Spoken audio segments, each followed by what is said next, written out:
Viviendo lo sagrado en lo cotidiano. Una conversación entre amigas sobre lo divino y lo humano. Consejos prácticos para una infusión de espiritualidad en tu día a día. Con Wendy Bosch y Magui Moreno. Hola comunidad, bienvenidos a un nuevo episodio de Viviendo lo sagrado en lo cotidiano. Yo soy Magui Moreno. Y yo soy Wendy Bosch. Y hoy estamos aquí para hablar de la tercera entrega en nuestra serie de Madres Conscientes. Es un episodio en el que vamos a hablar sobre ser lo que queremos que nuestros hijos sean, el poder de la demostración, el poder de la conciencia, el poder de la presencia.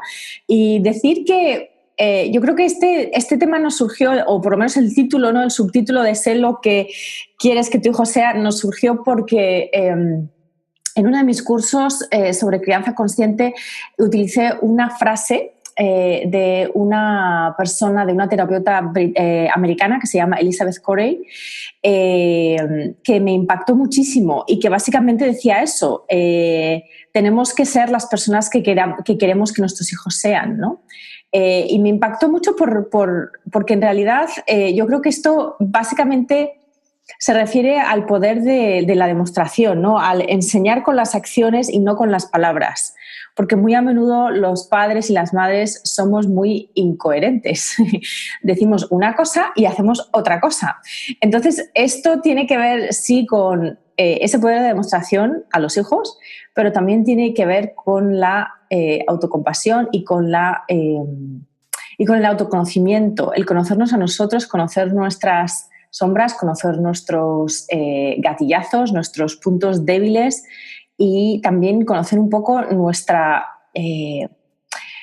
manera de querer, tal vez inconscientemente, yo creo que en casi todos los casos, acabar de ser la persona que no podemos ser a través de nuestros hijos. ¿Qué piensas tú, Wendy?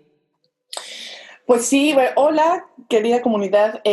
Sí, bueno, cuando yo leí esa frase en el curso de Magui, sí ha sido una de las frases en el tema crianza que más me ha impactado de verdad, porque la sentí muy, muy profundamente, ¿sabes, Magui? No, no es una frase como muchas que se leen, pues que sí son poderosas, no, sino es esto como que hay un reconocimiento de tu ser, ¿no? Con la frase, como que viene esto muy fuerte.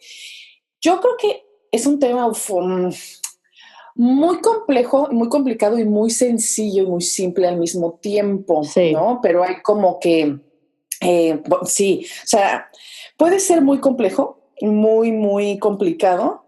Si vemos o sea, el ser lo que queremos que nuestros hijos sean, cuando lo sentimos como una gran responsabilidad, porque lo es, claro, ¿no? La responsabilidad de tu ejemplo para con tus hijos puede ser muy, muy complejo en ti como mamá, como papá, y por supuesto también en la relación con tus hijos. Pero también puede ser muy simple cuando nos damos cuenta que consciente o inconscientemente ya lo estamos haciendo.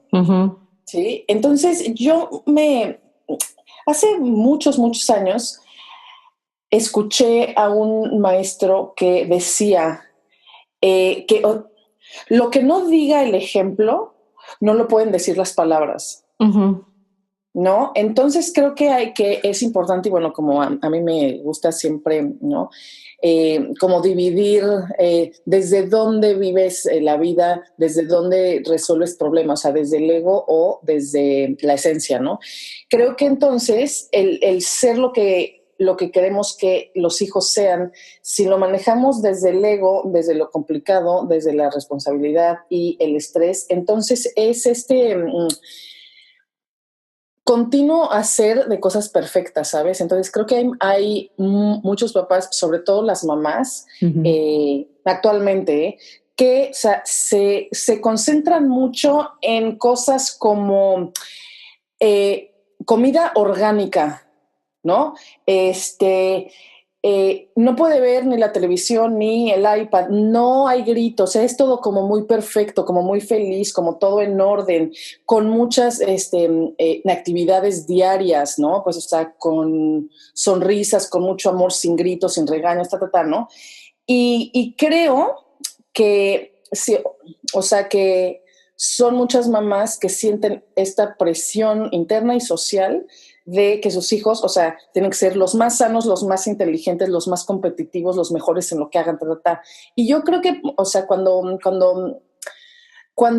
hacemos eso desde el ego, o sea, desde el miedo, desde, ¿no? Pues, o sea, desde el querer, como tú dijiste, que nuestros hijos sean lo que nosotros no pudimos ser, entonces el ejemplo que les damos no es desde la esencia, o sea, real, pues, o sea, es una máscara, o sea, creo particularmente que cuando queremos ser el ejemplo de nuestros hijos desde la esencia, más bien es como tú también hablabas, desde la autenticidad, o sea, desde la presencia, desde el se vale. A ver, o sea, tú como mamá, como ser humano, no siempre quieres comer lechuga, apio y súper sano orgánico. No es verdad. O sea, hay días que quieres comer pizza y hamburguesa porque es normal, porque así es. Hay días que queremos salir, el ejercicio, leer, pero hay días que es de quiero ver televisión todo el día, ¿sabes? Hay momentos que sentimos enojo, que sentimos ansiedad, que sentimos ira. Y yo creo que, claro, o sea, desde el amor, pues, pero vamos, lo más importante es ser auténticas y enseñarle a nuestros hijos, o sea, cómo conectar con sus necesidades y con su autenticidad y no solo cómo crear la mejor máscara que puedan tener en el mundo.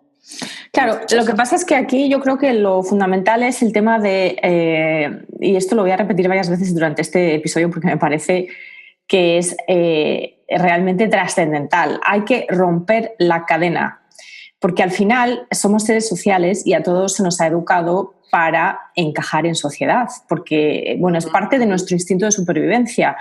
Cuando los seres humanos vivíamos en cuevas, teníamos que vivir en comunidad porque era la única manera de sobrevivir o de tener posibilidades de sobrevivir. Entonces, estamos, digamos que, diseñados para ser sociales. Nuestros padres y nuestros antepasados, con la mejor de las, por supuesto, intenciones, que es esa intención de sobrevivir, de hacernos sobrevivir, de maximizar nuestro potencial de la supervivencia, nos han educado de una manera que es lo más importante es lo que piensen los demás de ti.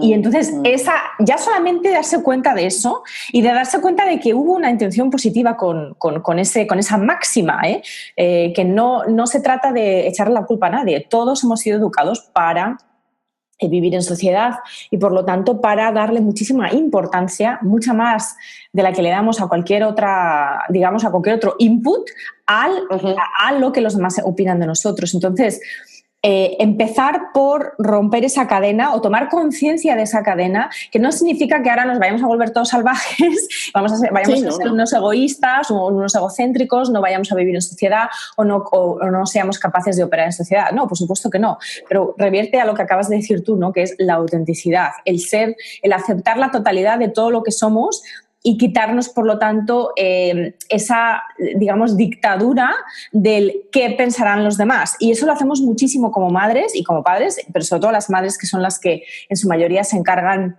mayoritariamente de la crianza de los hijos cuando son pequeños. Lo hacemos mucho. Eso se convierte en una extensión. Es decir, si mi hijo se está portando mal de cara a los demás, eso es una extensión de mi valía como persona y como madre. Es decir, eso yo me lo tomo como me está dejando mal de cara a mí, los demás. Exactamente. Entonces romper la cadena es súper importante. Y antes de seguir, simplemente quería también, porque hemos hablado de la bendita frase, pero yo quería dar la frase completa de Elizabeth Corey, que es: tus hijos se convertirán en lo que tú eres. Por ello, tienes que convertirte tú en lo que quieres que ellos sean.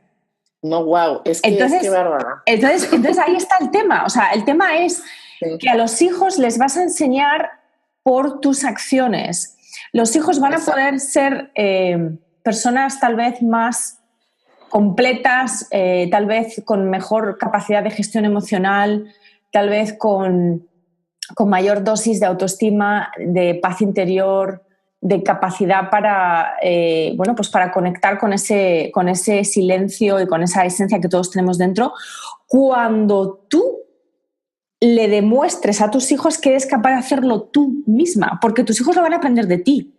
Si no lo aprenden de ti, puede que obviamente cuando ya somos mayores y somos adultos, yo cuando era pequeña no tenía padres que estuviesen meditando, por supuesto que no, y lo he aprendido de mayor. Entonces, no quiere decir que porque no lo aprendas de pequeño no signifique que no lo vais a poder aprender de mayor, que no puedas realizar tu propio proceso de transformación personal muchos años después de que se acabe tu crianza como crío, ¿no? Como niño, como niña. Pero si empiezas ya desde desde esa infancia, desde esa adolescencia o desde esa juventud, cuando todavía estás con tus padres, ese poder del ejemplo, no de la obligación, ojo, que volvemos a lo de antes, que decías tú de la comida orgánica y de que todo sea perfecto. Sí, no se trata de que ahora, como está de moda la meditación, el mindfulness, ahora tenemos que poner a los niños, venga niño, hay que hacer mindfulness. Sí. Y el niño no quiere hacer mindfulness, y tú le metes el mindfulness, vamos, hasta en la sopa. No, porque ahí lo mismo, ahí hay una incoherencia. Por un lado, estás queriendo invitarle a que conecte con su esencia, por otro lado le estás forzando, es decir, le estás apartando de su esencia, porque si a él en ese momento o a ella no le brota, pues entonces esa es la incoherencia de enseñar con tus acciones y no con tus palabras. No digas, pues venga, tiene que ser un deber ponernos a hacer mindfulness o lo que sea, me da igual, ¿me entiendes? Sino decir, yo lo voy a hacer y yo voy a trabajarme a mí. Y por lo tanto voy a estar mejor conmigo misma, y por lo tanto voy a estar mejor con mi pareja, y por lo tanto voy a estar mejor con mis hijos, y por lo tanto todo esto va a revertir en ellos, y por lo tanto ellos se van a dar cuenta. Claro, no, y yo estoy ahí realmente para guiar y para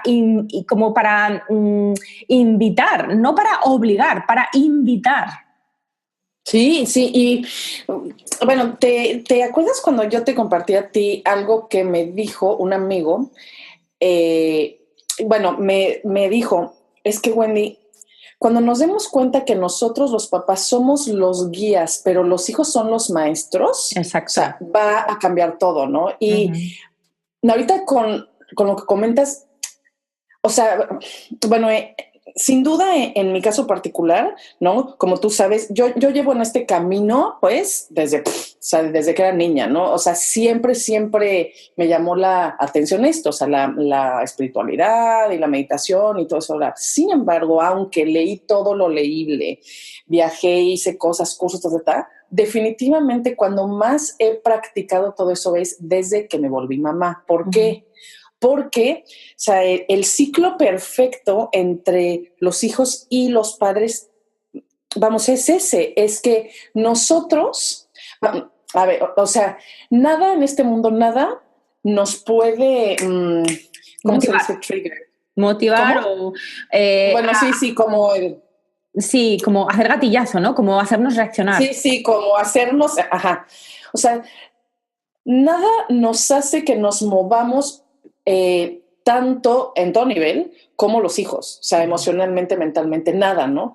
Entonces, si empezamos a ver a nuestros hijos no solo como nuestra responsabilidad y solo como estos seres que permanentemente consumen de nosotras, ¿no? Sino que son nuestros grandes maestros que nos hacen que nosotras empecemos a encontrar y a conectar con, por ejemplo, nuestro amor, nuestra paciencia, nuestra tolerancia, nuestro bienestar físico, nuestras ganas de comer mejor, nuestras ganas de, ¿no? O sea, cuando nosotras como mamás hacemos las cosas como comer bien o no ver todo el día el celular o bla, bla, bla, o sea, si yo lo hago primero por mí, mi hijo va a entender la importancia de hacer cosas y nutrir la esencia, el ser, pero no es como tú lo dices, ¿no? Como es que tienes que comer verduras cuando ese día el niño no quiere, por ejemplo, ¿no? Porque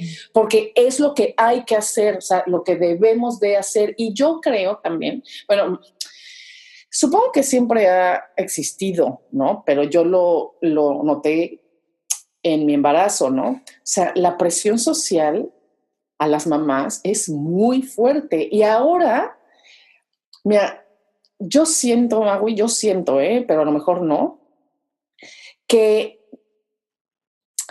con la facilidad de las redes sociales y de que todo el mundo pueda compartir su voz, sus ideas, o sea, la presión social se ha hecho mucho más fuerte porque no solo proviene de tu familia, ¿no? Sino viene de todos lados. Y hay cosas que se ponen de moda, ¿no?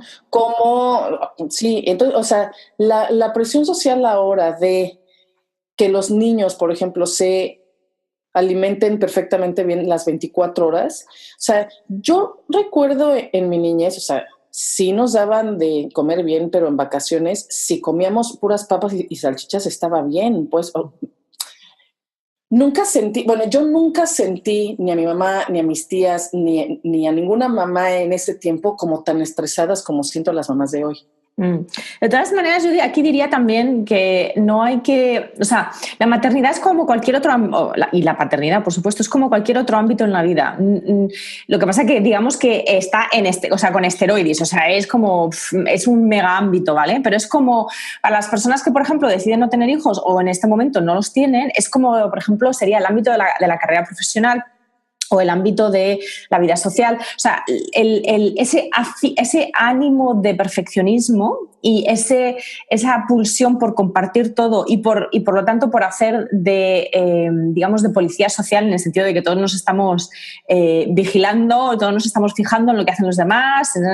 Esto es algo que pasa absolutamente en todos estos niveles. Lo que pasa es que en el caso de la maternidad o de la paternidad tiene, digamos, un bagaje emocional muchísimo más fuerte. Muchísimo más, porque también tiene que ver precisamente con las relaciones que tú has tenido con tus propios padres o que tu pareja ha tenido con sus propios padres. O sea, hay que decir, todos estos rollos familiares que son muy difíciles de... O sea, cuando empiezas a tirar de la madeja salen muchísimos nudos, ¿no? Entonces...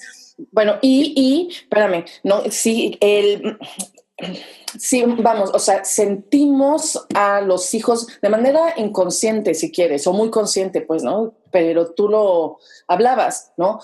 Como esta extensión de nosotros, ¿no? Pero son individuos, o sea, son totalmente independientes de nosotros. Tienen sus vidas, sus problemas, sus desafíos, su manera de percibir y responder ante la vida, independientemente de nosotros. Pero, como nosotras sentimos esto, entonces creo que a diferencia, por ejemplo, de cualquier ámbito en la vida, como puede ser la carrera profesional, el trabajo, lo que tú quieras, o sea, cuando tú cometes un error tú en tu trabajo, pues ok, bueno, te regañan, te pueden ver mal, te pueden correr, lo que tú quieras, pero fue tu error, ¿sí? Entonces tú, o sea, sí se vale que tomes la responsabilidad de tus errores, o sea, ¿no? Pero con los hijos, ¿no? Como sentimos pues sí, o sea, esta extensión, esta responsabilidad con ellos, es eso, o sea, cuando ellos cometen errores, o sea, debemos de soltar, o sea, de dejar de sentir que son los nuestros, son Exacto. los suyos. O sea, son suyos. Y no solamente eso, sino que además ellos tienen todo el derecho del mundo a cometer errores, como lo tenemos todos. Y tenemos que dejarles que cometan errores, porque el ser humano también aprende de sus errores. Es decir, en inglés hace ya mucho tiempo en Estados Unidos se acuñó la palabra padres helicóptero, ¿no? Que son los padres que siempre están revoloteando y que al mínimo desafío, al mínimo problema, a la mínima situación un poco conflictiva, aterrizan cual helicóptero digamos, a tomar las riendas y tomar el control y hacer que su hijo no se sienta mal. O sea, y esto es muy, muy, muy común. Y esto básicamente es que creemos que, o sea, en el fondo estamos jugando a ser Dios, que todo lo podemos solucionar por y para nuestros hijos y que además, desde ese punto de vista, inconscientemente estamos mandando la señal de que los problemas hay que evitarlos a toda costa, de que los desafíos hay que evitarlos a toda costa, de que los fracasos hay que evitarlos a toda costa. Y esto, señores y señoras, es, o sea, lo más opuesto a la verdad, en el sentido de que, primero, no es factible. Todos cometemos errores, todos nos equivocamos, todos tenemos desafíos y problemas.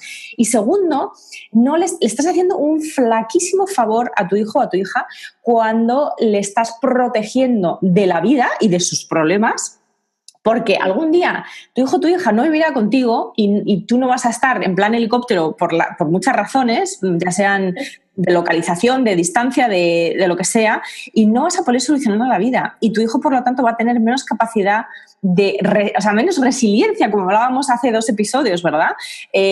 Muchísima menos resiliencia, muchísima menos capacidad de adaptación y de superación personal, porque le has protegido todos estos años, ¿no?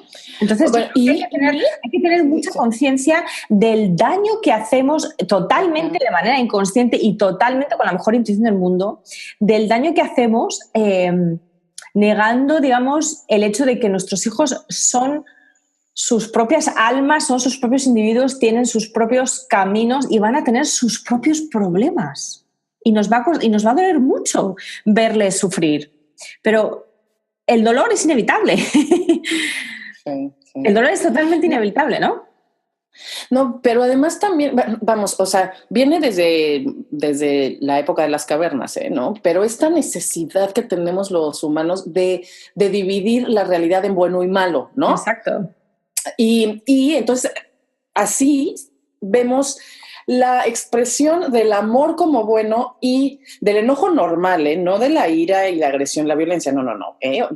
O sea, del enojo como algo muy, muy malo. Y entonces, eso, o sea, empezamos básicamente a reprimir muchísimas partes de nosotros mismos. Y yo creo que entonces eso, cuando somos las mamás sobreprotectoras en todo sentido, ¿no? Que no solo físicamente, ¿no? Pues, o sea, que coman bien, que no salgan sin suéter, o sea, ¿no? Sí, sino las mamás, exacto, claro, y mental y bla, bla. O sea, tenemos que de verdad ubicar, o sea, que cuando no los dejamos expresar su ser en su totalidad, o sea, abierto, y cuando estamos negándoles la posibilidad de que se equivoquen, que tengan problemas y todo, o sea, les estamos negando la libertad de ser lo que son, o sea, de ser lo que son. Y yo creo que no existe peor castigo en la vida que te nieguen la libertad de ser quien eres. Y además, ¿no? Eso te va a crear o sea, eso te va a crear, obviamente. Lo vemos todos, también hemos hablado de la sanación del niño interior. Eso te va a crear una sensación, un sentimiento totalmente primario e inconsciente de que no eres suficiente, de que hay algo malo en ti, de que no vales, de que hay algo que no es bueno en ti. Y te vuelvo a repetir, esto es un tema que lo hacemos de manera inconsciente, no nos damos cuenta tanto como padres como hijos, pero acabamos en esa disyuntiva de algo hay en mí que no está bien, algo hay que necesito trabajar, que necesito cambiar, no soy digno de amor o lo que sea, ¿no? Todas estas, digamos, taras, aunque bueno, es una palabra un poco fuerte, pero son taras inconscientes, pues son parte de esa pregunta primordial que todos llevamos dentro, que es como la llave de nuestra tal vez de nuestra crisis existencial que todos llevamos dentro, y que tiene que ver con el no soy suficiente y que tiene que ver básicamente con ese no vivir en la totalidad, con esa dualidad constante y con esa fragmentación constante. Lo que pasa que, bueno, aquí también para traer las cosas un poco a lo más práctico, habrá madres que nos escuchen que digan, vale, me parece todo esto muy bonito, pero cuando el niño, por ejemplo, pues se pone a hacer un show, una pataleta en medio del supermercado o en una situación social en la que yo me encuentro, o sea, muy incómoda y muy, muy, muy incluso enfadada, ¿no? Incluso con ira, que, o sea, a mí todo esto de qué me sirve. Entonces, yo vuelvo digamos a mi segundo punto, que es que la maternidad con conciencia, la paternidad con conciencia empieza por nosotros mismos, nosotros los padres. O sea, conócete y acéptate. Y es todo el tema del que hablamos ya en el segundo episodio de esta miniserie, ¿no? De las madres conscientes, sobre cómo tu hijo es tu espejo. Si la ira de tu hijo te hace reaccionar a ti con ira propia y encuentras que que no lo puedes gestionar muy bien, el tema no es que te enfoques en tu hijo. La ira de tu hijo es suya. Es suya para que él, obviamente él con 3 o 4 añitos no tiene las herramientas de gestión emocional para gestionarlo de una manera un poquito más, tal vez, que le cueste menos, ¿sabes? Que le duela menos. Ahí es donde, obviamente, todo el tema de la crianza con respeto, con amor incondicional. Si no habéis escuchado el episodio de la entrevista de Inma Buitrago, por favor, hacerlo, porque ella tiene muchísimo contenido sobre eso, que son técnicas específicas para gestionar el enfado de tus hijos, pero en el fondo, en ese momento, no es que a ti no te toca gestionar el enfado de tu hijo, a ti te toca darle a tu hijo en su momento, o cuando sea apropiado a nivel de edad, técnicas para que él mismo sepa gestionar su propia ira de manera, digamos, más amorosa, propia, ¿no? O sea, con más amor propio. Uh-huh. En ese momento de la pataleta de tu hijo, a ti no te toca gestionar su emoción, a ti te toca gestionar la tuya. Entonces, si tu hijo tiene ira y esa ira de tu hijo a ti te causa ira propia, donde te tienes que enfocar es en ti, en tu ira, en qué supone eso para ti, de dónde viene eso. Explóralo. Pero tu hijo te está dando un espejo, pero lo que ves reflejado en el espejo no es suyo, es tuyo. O sea, lo que tú estás sintiendo es tuyo. Y por lo tanto, no se trata de que hagamos aquí un mini análisis psicológico cada vez que estemos en una situación, perdón, eso ha sido una llamada entrante mía. No se trata de que estemos haciendo análisis psicológico propio cada vez que tenemos, digamos, un momento de crisis emocional. Sí se trata de que tengamos compasión con nosotros mismos y entendamos que esa ira que nosotros sentimos, ese enfado que nosotros sentimos es nuestro, no es de nuestro hijo. Nuestro hijo no nos lo ha provocado. No les hagamos responsables a ellos de las emociones que sentimos nosotros. Entonces, conócete e intenta averiguar poco a poco, a través de un trabajo personal que obviamente te va a llevar tiempo, intenta entender de dónde viene esta ira. ¿Qué me está diciendo esta ira a mí? No lo proyectes a tu hijo, quédatelo tú porque eso es tuyo, eso no es de tu hijo. Sí, pero, en el ejemplo exacto que tú dices, me gustaría llevarlo a la práctica, ¿no? Porque vamos, si nos imaginamos el berrinche de nuestro hijo o hija, por ejemplo, en el supermercado con gente, bla, bla, bla, vamos, es muy, muy difícil en ese momento que estamos sintiendo la energía del enojo, de la vergüenza, de la que sea, ¿no? Como comenzar a meditar a la mitad del supermercado, ¿no? Entonces... Yo no he dicho que haya que ponerse a meditar. Lo que he dicho es que ese enojo es tuyo, que ese enojo no es de él. Pero espérame, pues quiero, dar una técnica muy, muy práctica para vivirla en ese momento, independientemente de que hagamos todo el trabajo interno, ¿no? Porque claro que sí, nada, ¿no? Que ya lo hablamos en el pasado, el mejor espejo que podemos tener, pues, es el hijo, ¿no? Y entonces, el mejor maestro que hay, pues, es el hijo. Entonces, si podemos utilizar todo lo que nuestros hijos nos dan para trabajarlo en nosotras mismas, en nuestros ritmos, pues está maravilloso. Pero cuando suceden los momentos, en ese instante, ¿no? Yo diría, de manera muy, muy, muy práctica, si el berrinche está ocurriendo en tu casa sin gente, ¿no? Y no puedes, tú empiezas a sentir tus ganas de gritar o tus ganas de golpearlo o tus ganas de bla, bla, bla. Mi consejo súper práctico es vete de la habitación, vete y métete a tu baño 3 minutos a llorar, a gritar en un cojín, a lo que tú quieras, ¿no? Pero, si tienes la oportunidad de alejarte de la situación que te está causando esa energía desbordante antes de que te desbordes con tus hijos en gritos, en golpes y todo, métete al baño de verdad 3 minutos y llora, respira o grita o lo que tú quieras ahí, 3 minutos o 5 minutos y luego sal. O sea, es más importante, creo yo, que tú te des esos espacios y te tranquilices a que tu hijo llegue puntual al partido de fútbol, por ejemplo, o sea, ¿no? Entonces, bueno, 1, 2, sí, el berrinche ocurre en el supermercado, por ejemplo, que, o sea, no solo viene la sensación de enojo tuya, ¿no? Sino viene la de vergüenza porque los demás que van a pensar de mí como mamá, Ahí sí, yo diría como técnica, o sea, intenta con todo tu ser enfocar tu atención como si fuera una linterna, así, a tu hijo. O sea, desenfoca la atención al lugar y a la gente que te está viendo, que te está escuchando. O sea, enfócate en tu hijo, porque, o sea, si tu hijo está teniendo un berrinche es por alguna razón, o sea, algo ocurrió, o sea, y tu amor, o sea, se demuestra más ahí en que te enfoques, pero así, a tu hijo y, o sea, que te concentres en ese momento en él, en su necesidad. ¿Su necesidad cuál es? O sea, que se siente cansado, que ya tiene hambre, que o quiere comprar a fuerza no sé, o sea, una golosina o un dulce. ¿no? O sea, lo que sea.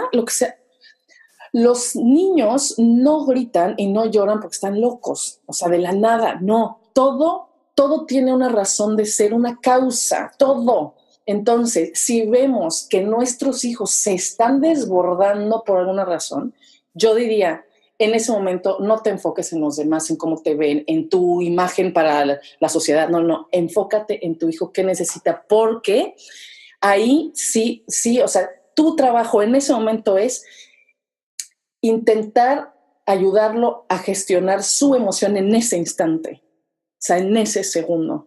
Sí, porque en realidad este tipo de, digamos, de explosiones emocionales, sobre todo los niños pequeños, básicamente son una petición de ayuda. Claro, eso también hay que entenderlo. ¿No? La ira es suya, por ejemplo, pero al mismo tiempo con el comportamiento, o sea, la emoción siempre va a ser de la persona que la siente. Entonces, ya sea de tu pareja, ya sea de tu hijo, ya sea de tu amiga, ya sea de tu vecina, esa emoción que ellos sienten es suya, no es tuya. No tienes que adueñarte de ella, ni calmarla, ni nada. O sea, esa es su emoción. Sin embargo, el comportamiento es comunicación. Con ese comportamiento que nuestros hijos nos dan a menudo, con esos berrinches, esas pataletas, nos están pidiendo ayuda. Entonces, es totalmente lo que dices tú, Wendy. Hay que enfocarse en ellos. En ellos. Yo, un poco para ir recogiendo este tema, porque es que es un tema que es tan amplio, o sea, en realidad es muy, muy amplio. Yo diría que una de las palabras clave es la aceptación de todo, de lo que te gusta y de lo que no te gusta, tanto en ti como en tu hijo o tu hija. Y esto suena a perogrullo y suena, bueno, pues muy fácil de decir y muy difícil de hacer, pero en este ejemplo, ¿no? Por ejemplo, de la pataleta en el supermercado, si tú te enfocas exactamente en tu hijo o en tu hija y en sus necesidades emocionales en ese momento o lo que te está queriendo decir con su comportamiento en ese momento, desde ahí, con esa mirada, digamos, más limpia, más enfocada en conectar con su ser desde tu ser, vas a poder precisamente ver con ojos nuevos, o sea, vas a poder limpiar tu mirada y te va a surgir la compasión de manera muchísimo más automática, muchísimo más fluida, antes que el enojo propio, porque el enojo propio tiene que ver con lo que piensan los demás y en cómo tú te sientes inadecuada como madre o en ese momento sientes que no lo estás haciendo bien. O sea, tiene todo que ver con el ego, tiene todo que ver con pues ese ancla que todos tenemos del qué pensarán los demás. Mientras que cuando te enfocas en la conexión con tu hijo o tu hija, en esos momentos feos, y en los momentos también, pero en esos momentos feos, te estás realmente enfocando con el corazón. O sea que yo quería finalmente daros un ejercicio muy, a mí lo hice y me pareció muy curioso, que se llama el ejercicio del debería, que es muy sencillo, que es escribir una lista con todas las cosas que tu hijo o tu hija debería de hacer, ¿no? Debería de ser más organizado, debería de estudiar más, debería de recoger su ropa, debería, lo que sea, y cambiar el nombre de tu hijo con la misma lista de cosas por el tuyo. Yo debería de ser más organizada, o yo debería de... Entonces, las cosas que realmente te chirríen de yo debería ser más organizada, pero yo soy muy organizada. Ver ahí qué es lo que tú le puedes estar proyectando a tu hijo. O sea, ver ahí qué tiene que ver, por ejemplo, con tu deseo de tenerlo todo organizado, de tener control, y qué le estás proyectando a tu hijo, el querer controlarle también a él. Es un ejercicio muy sencillo, pero que cuando uno se toma el tiempo de reflexionarlo, te puede dar muchas cosas. Y la segunda cosa que tiene que ver con esto de ser amable y de ser compasiva consigo misma para poder serlo con nuestros hijos, sobre todo en esos momentos en los que desearías que todo fuese diferente. Yo me gustaría regalaros una meditación mía que tiene que ver sobre esto, es básicamente una visualización para incrementar la compasión en esos momentos en los que nos cuesta tal vez conectar más con nuestros hijos por los deberías y los no deberías. Entonces, para todas aquellas personas que están en el grupo cerrado de Facebook, la subiré a finales de esta semana. Para los que nos estéis oyendo y no formáis aún parte de la comunidad, os invitamos a que os unáis. Es totalmente gratuita. Simplemente tenéis que buscar Viviendo lo Sagrado en lo Cotidiano en grupos y solicitar que os admitamos, que lo haremos gustosamente, y con ello tendréis acceso a muchos más recursos que damos allí. Wendy, yo creo que con eso nos ha quedado muchas cosas en el tintero, porque la verdad es que es un tema que da para mucho, mucho, mucho. Claro, pero es por eso que vamos, es la miniserie, ¿no? Como para hablar de, porque sí, la maternidad definitivamente hay mucha tela que cortar y mucho que platicar. Yo, nada más para cerrar, diría que en la maternidad, como en todo, no importa el qué, sino el desde dónde hacemos las cosas. O sea, desde dónde, ¿no? Desde el ego con sus miedos o desde la esencia con su paz y su silencio. Entonces, bueno, con eso yo me despido, les mando muchos besos, cuídense mucho y nos vemos el próximo lunes. Hasta la semana que viene, chao. Bye. Si quieres formar parte de nuestra comunidad y profundizar en los temas de cada semana, solo intégrate al grupo privado en Facebook Viviendo lo Sagrado en lo Cotidiano. Y si quieres saber más de nosotros y de nuestros proyectos, visita nuestras páginas, la de Maui, mauimoreno.com, y la mía, wendybosch.com.